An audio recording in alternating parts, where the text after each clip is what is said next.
Math की study करना शुरू करते हैं। कौन से चैप्टर से? Chapter 5 class 10 arithmetic progression. तो अर्थमेटिक प्रोग्रेशन पढ़ने से पहले हम सीखेंगे कि सीक्वेंस क्या होती है। सीक्वेंस,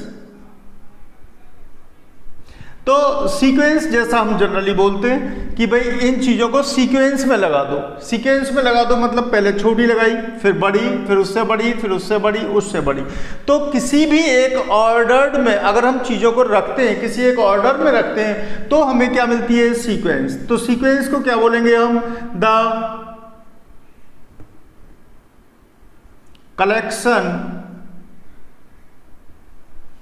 ऑफ या ऑर्डर्ड कलेक्शन। कैसा collection? The ordered collection of well identified numbers. क्या बोलेंगे? द ऑर्डर्ड कलेक्शन, जो ऑर्डर में रखा हुआ है, the ordered collection of well identified, the ordered collection of well identified numbers या objects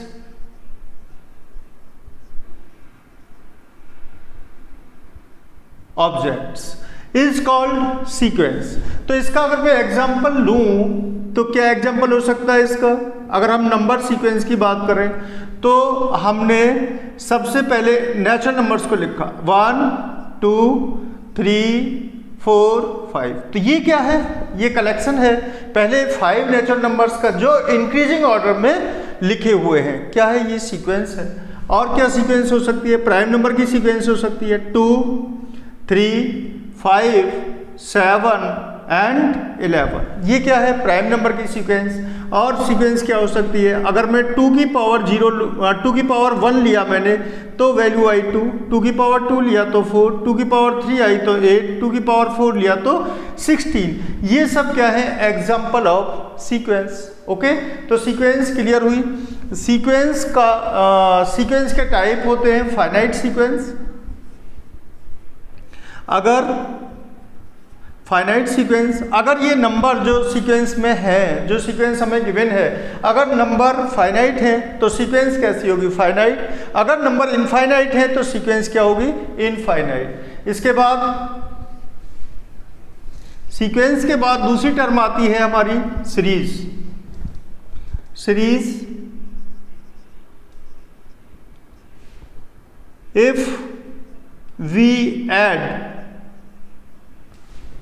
we add the terms of sequence we get a series। Series मतलब जोड़ देना, सीरीज बना देना किसी चीज की। we get a series। अगर हम किसी भी सीक्वेंस की टर्म्स को ऐड कर देते हैं तो हमें क्या मिलती है? सीरीज। ठीक है, आप सीक्वेंस की टर्म्स क्या होती है? टर्म्स।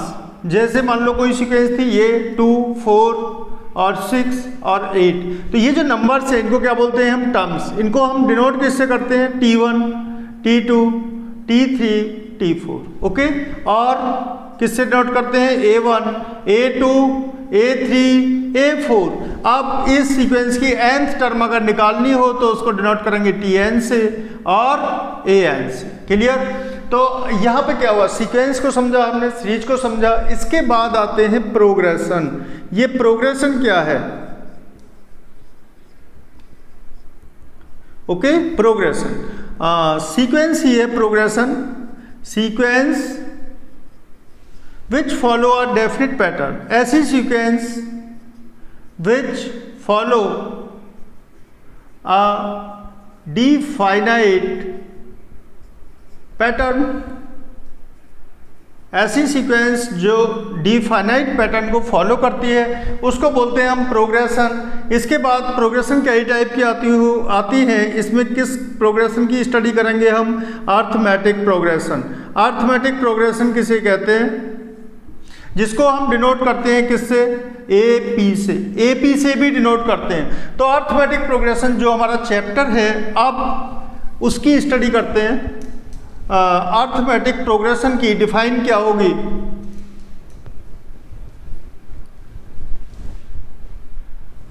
अर्थमेटिक प्रोग्रेशन AP लिख देते हैं सिंपल। क्या लिख देते हैं, AP. AP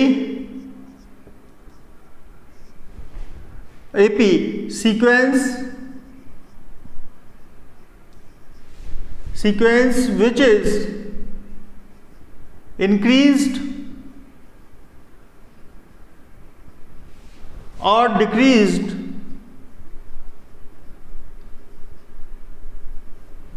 by a definite numbers, sequence which is increased or decreased by a definite number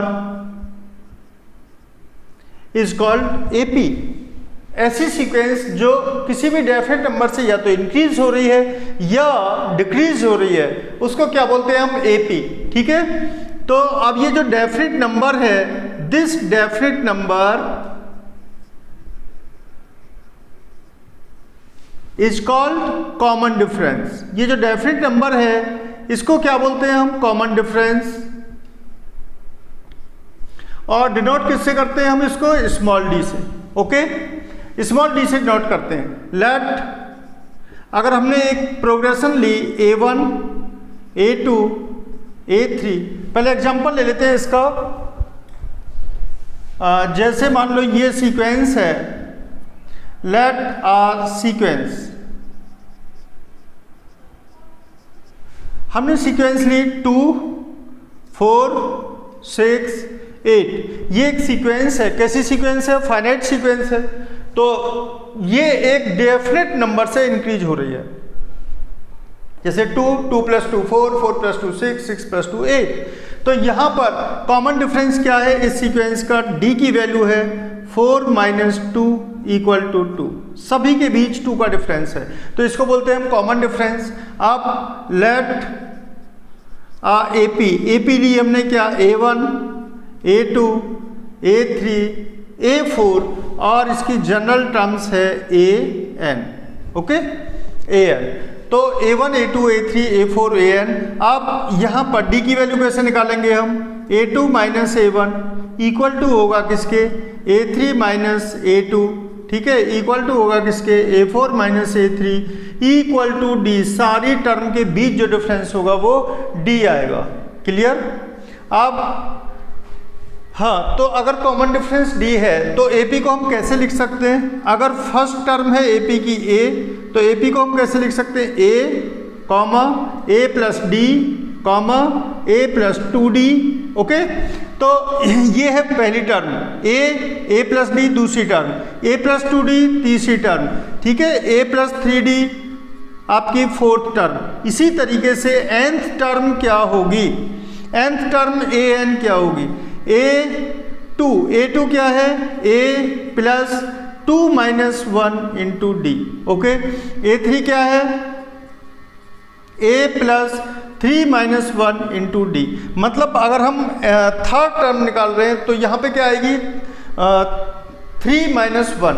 ऐसे ही अगर हम nth टर्म निकालेंगे AN, तो ये आएगी A + n - 1 × D।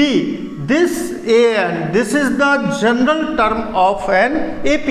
ये किसी भी AP की जनरल टर्म है। तो स्टार्टिंग से अगर हमको nth टर्म निकालनी है तो उसका फॉर्मूला क्या होगा, A + n - 1 × D। क्लियर। अब कुछ क्वेश्चन लेते हैं। ये AP का कॉन्सेप्ट हुआ nth टर्म निकालने का, जनरल टर्म निकालने का।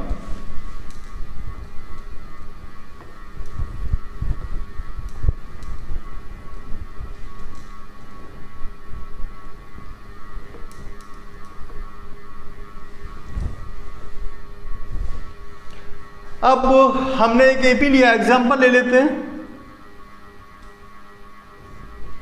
वही AP लेते हैं क्या, 4 6 8 10 और डैश डैश डैश। ओके, अब यहाँ पे इसके हम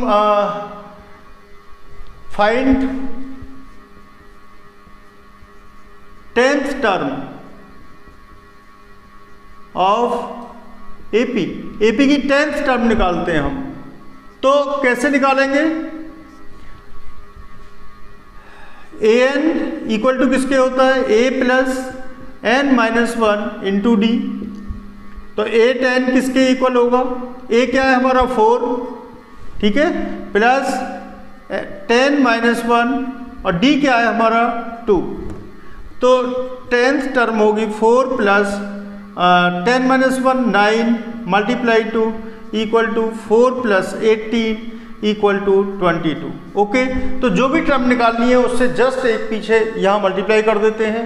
जैसे हमको 10th टर्म निकालनी थी तो 9 से मल्टीप्लाई कर दिया d में, और अगर हमको 11th निकालनी है तो 10 से मल्टीप्लाई कर देंगे। ये एक फॉर्मूला है nth टर्म, कोई भी टर्म निकालने का। ओके,